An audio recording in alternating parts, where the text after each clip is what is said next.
This house belongs to me now. Margaret's voice crackled through my phone speaker, dripping with satisfaction. I've changed all the locks. Don't bother coming back. I sat in my hospital bed, still groggy from surgery, trying to process what my mother-in-law had just told me. You did what?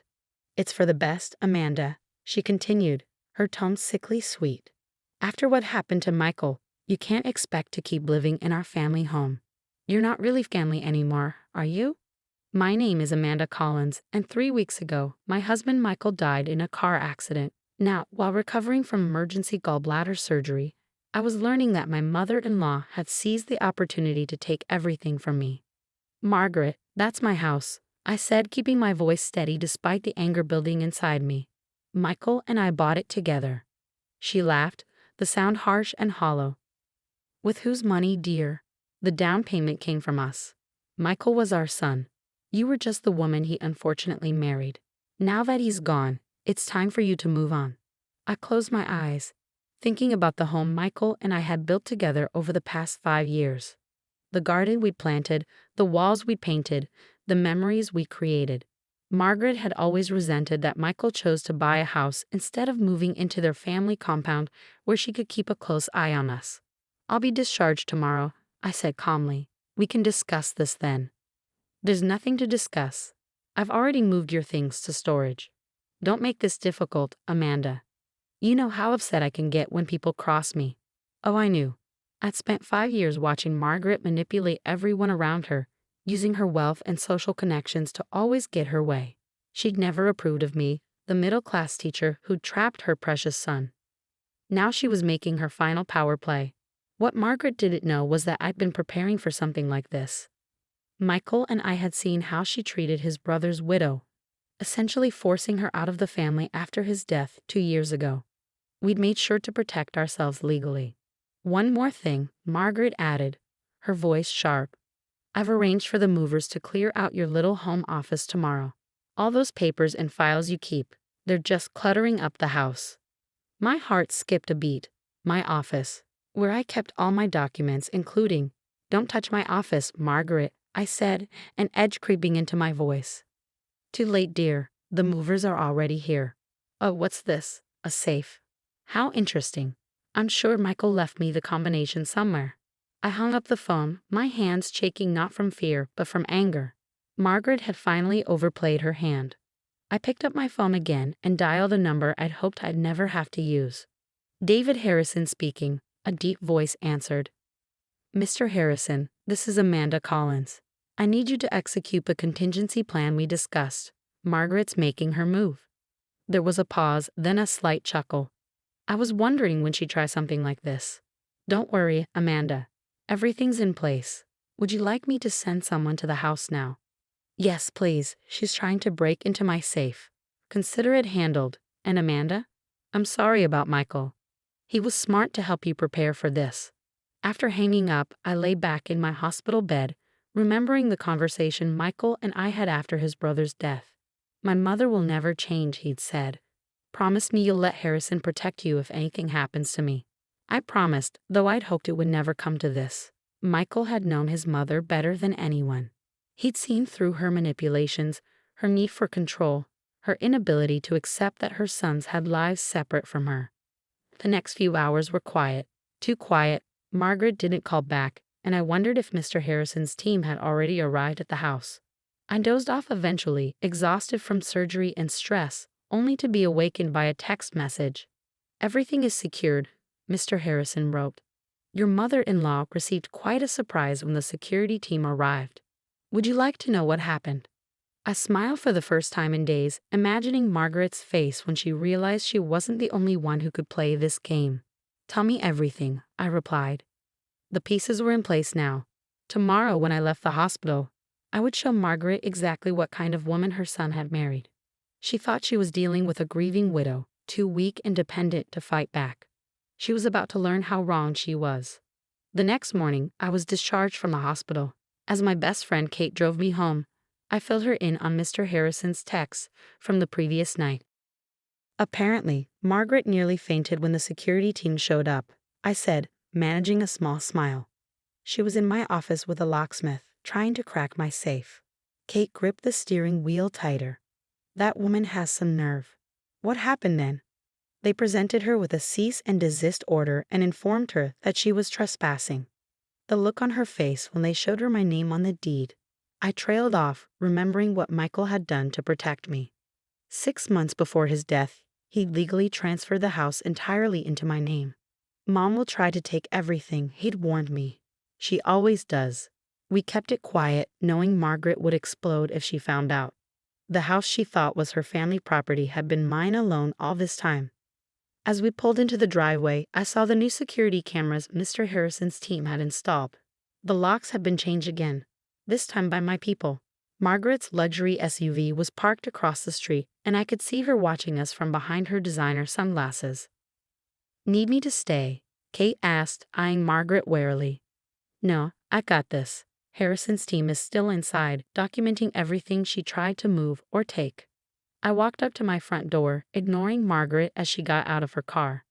The security guard posted at the entrance nodded to me, checking my ID before letting me in. "Amanda." Margaret's voice rang out behind me. "This is ridiculous. You can't do this to me. I'm your mother-in-law." I turned slowly, facing her. "Was my mother-in-law, Margaret. You gave up that title when you tried to steal my home while I was in surgery." "Steal?" she sputtered, her perfectly made-up face reddening. "This is our family property. Michael would have wanted." "Michael knew exactly what you would do." I cut her off. "Why do you think he put the house in my name alone?" She froze, her mouth hanging open. "He wouldn't, you're lying." Mr. Harrison chose that moment to step outside, carrying a thick folder. "Mrs. Bennet," he addressed Margaret formally, "I have here the documented evidence of your attempted theft, including security footage of you instructing a locksmith to break into Mrs. Collins' personal safe. Would you like to explain your actions to the police, or shall we handle this privately?"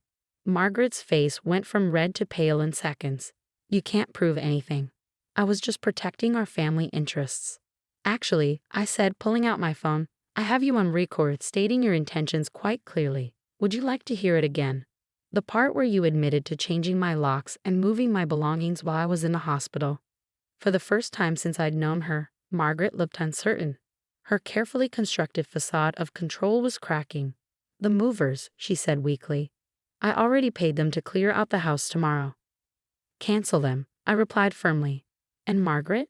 The family photos and heirlooms you tried to take, the ones you claimed were Bennett family property? Michael gave those to me in his will. Every single one of them." This was another detail we planned carefully. Michael knew his mother would try to erase me from the family history, so he'd specifically willed me the photos and mementos that meant the most to him. "You can't do this to me," she whispered, but the fight was leaving her voice. "I'm his mother." "Yes, you are. And if you had acted like a mother, if you had supported me after losing my husband, your son, things might be different. Instead, you tried to kick me out of my own home while I was in the hospital. Those aren't the actions of a grieving mother, Margaret. They're the actions of a bully." Mr. Harrison stepped forward. "Mrs. Bennet, I suggest you leave now. Any further attempts to enter this property without Mrs. Collins' permission will result in legal action." Margaret looked from me to Mr. Harrison, then back to me. For a moment, I saw something flicker across her face. Regret, perhaps, or recognition of what she'd lost. Then her mask slipped back into place. "This isn't over," she said, but her usual authority was missing. "Yes, it is," I replied quietly. "Goodbye, Margaret." I watched as she got into her car and drove away, her perfect posture finally slumping in defeat. Inside, the security team was finishing their documentation. Everything Margaret had tried to take was being photographed and returned to its proper place. In my office, I found the safe untouched. Margaret hadn't managed to crack it. Inside were the documents Michael and I had prepared, along with something else.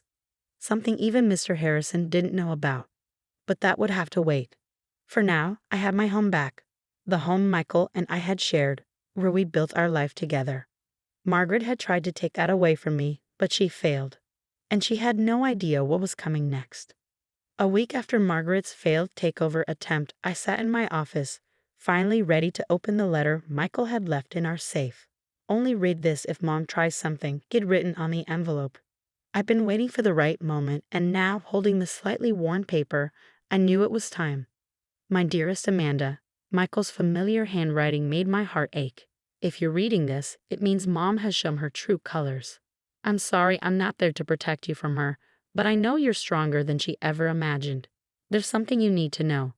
I read the letter twice, my hands trembling. Then I called Mr. Harrison.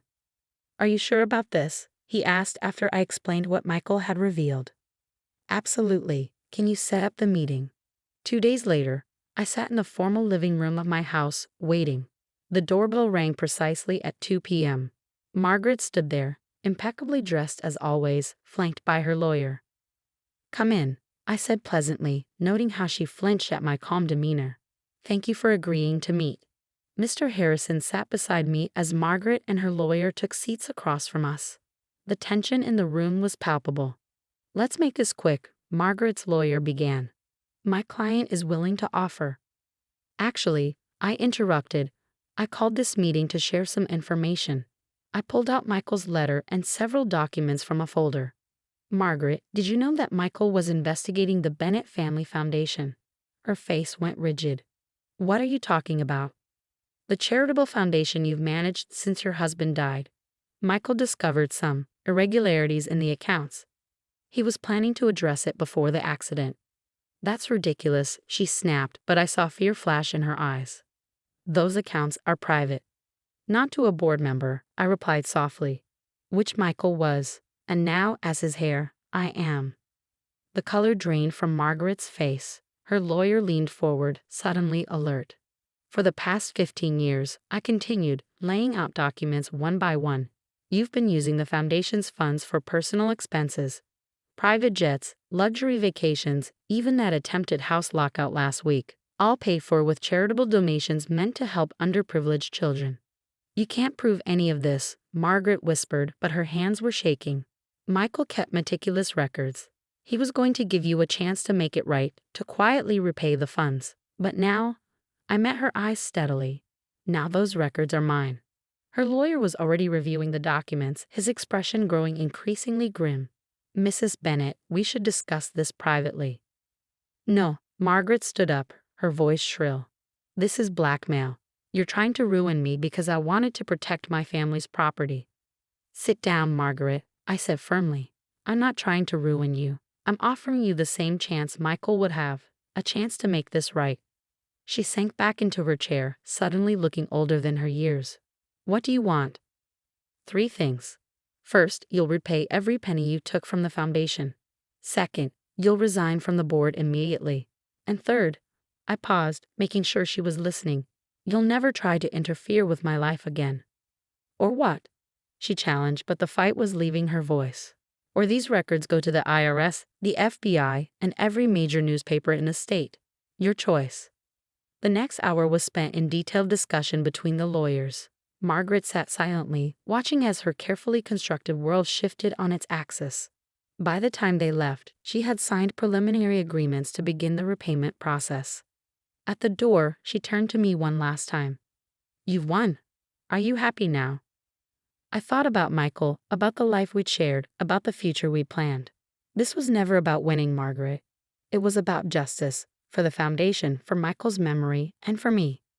After they left, I went to her bedroom and pulled out the photo album Michael and I had made together. In it was a picture from our wedding day, one of the few where Margaret was genuinely smiling before she decided I wasn't good enough for her son.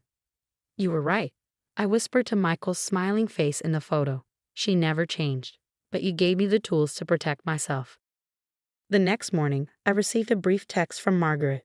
I'm sorry. For everything. It wasn't much, but it was more than I ever expected from her. 2 months later, the Bennett Family Foundation had a new board of directors. The local papers praised the organization's restructuring and renewed commitment to transparency.